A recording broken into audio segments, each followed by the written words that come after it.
Professional BS programme. ఇది కేవలం degree కాదు, మీ ఫ్యూచర్ కెరీర్ కి డైరెక్ట్ గేట్వే. పూర్తి వివరాలకు వెంటనే స్క్రీన్ పై కనిపిస్తున్న నంబర్స్ కి కాల్ చేయండి.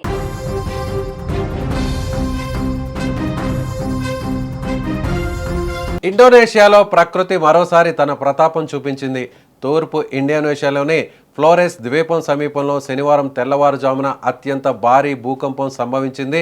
యుఎస్ జియోలాజికల్ సర్వే ప్రకారం ఈ భూకంప తీవ్రత రెక్టార్ స్కేల్పై 7.7గా నమోదైంది. కేవలం గంటన్నర వ్యవధిలోనే ఏకంగా 5 సార్లు భూ ప్రకంపనలు రావడంతో జనం ప్రాణాలు అరచేతిలో పెట్టుకుని భయంతో ఇళ్ల నుంచి రోడ్లపైకి పరుగులు తీశారు. అసలు అక్కడ ఏం జరుగుతుందో తెలియకుండా అందరూ కూడా ఆందోళన చెందారు. ఫ్లోరెస్ ద్వీపానికి కేవలం 10 కిలోమీటర్ల లోతులోనే ఈ భూకంప కేంద్రం ఉన్నట్లు గుర్తించారు. ఎండేకు వాయువ్యంగా సుమారు 68 కిలోమీటర్ల దూరంలో ఇది కేంద్రీకృతమై ఉంది. మొదటి కుదుపు తీవ్రత అంతా షాక్ నుంచి తేరుకునేలోపే అదే ప్రాంతంలో వరుసగా ప్రకంపనలు మొదలయ్యాయి. తొలి కుదుపు తర్వాత ఏకంగా 5 తీవ్రతతో ఒకటి, 5 పాయింట్ తీవ్రతతో మరొకటి, ఏకంగా 6.1తో మరో బలమైన కుదుపు, ఆ తర్వాత 5.6 మరియు తరువాత 5.9 తీవ్రతతో వరుస భూకంపాలు సంభవించాయి. 2 మృతి చెందినట్లుగా తెలుస్తోంది. ఇక మృతి చెందిన వారి సంఖ్య ఇంకా పెరిగే అవకాశం ఉన్నట్లుగా సమాచారం. ఈ రిపీటెడ్ షాక్స్తో ఇండోనేషియా ప్రజలు తీవ్ర భయాందోళనకు గురయ్యారు.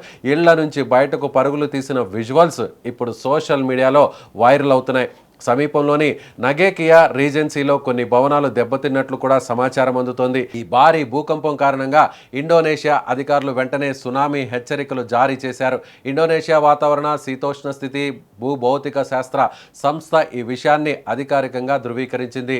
ఈస్ట్ నుసా టెంగారా, సౌత్ సులావేసి, వెస్ట్ నుసా టెంగారా ప్రావిన్స్లలో ఈ భూకంపం సునామీని సృష్టించే హై పొటెన్షియల్ కలిగి ఉందని బిఎంకేజీ డైరెక్టర్ విజయంతో స్పష్టం చేశారు.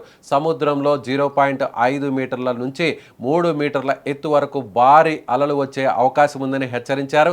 దీంతో సుమారు 2400 కిలోమీటర్ల దూరంలో ఉన్న మౌమరే పట్టణ నివాసితులను, తీర ప్రాంత ప్రజలను అధికారులు అలర్ట్ చేశారు. ప్రజలందరినీ సురక్షిత ప్రాంతాలకు, ఎత్తైన ప్రదేశాలకు తరలిస్తున్నారు.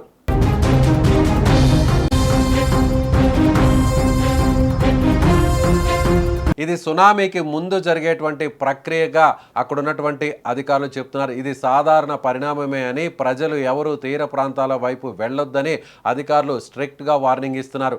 అదృష్టవశాత్తు ఇప్పటి వరకు ఎలాంటి ప్రాణ నష్టం జరగలేదని అధికారులు ప్రకటించారు. అయితే కొన్ని ప్రాంతాల్లో మాత్రం 19 నుంచి 30 సెంటీమీటర్ల ఎత్తుగల చిన్నపాటి సునామీ అలలను గుర్తించినట్లు అధికారులు చెబుతున్నారు. అసలు ఇండోనేషియాలో ఇన్ని భూకంపాలు ఎందుకు వస్తాయి అంటే దీనికి ప్రధాన కారణం Pacific ring of fire. Japan నుంచి ఆగ్నేషియా మీదుగా పసిఫిక్ బేసిన్ అంతటా విస్తరించి ఉన్న ఈ అగ్ని వలయం రీజియన్లో ఇండోనేషియా ఉండడం వల్ల ఇక్కడ భూకంపాలు మరియు అగ్ని పర్వత విస్ఫోటనాలు చాలా కామన్గా వస్తుంటాయి. ప్రస్తుతానికైతే ఇండోనేషియాలోని ఈస్ట్ నుసా టెంగారా ప్రాంతాల్లో హై అలర్ట్ కొనసాగుతోంది. ఎమర్జెన్సీ టీం రంగంలోకి దిగి సహాయక చర్యలు చేపడుతున్నాయి.